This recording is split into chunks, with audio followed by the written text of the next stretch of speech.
Nawong sa dangag, nawong sa nitakas na pod na disgrasya.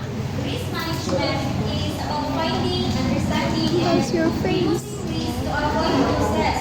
In capital markets, very important because it keeps investors, banks, and financial systems safe from unexpected problems that could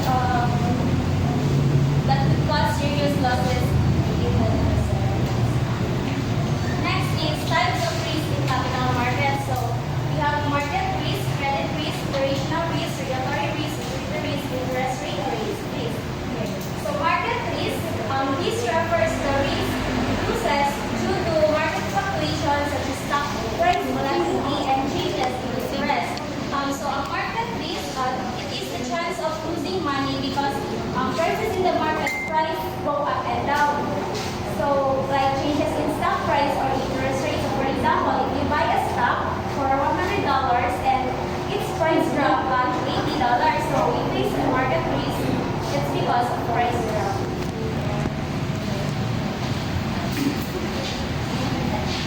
Good afternoon, ma'am.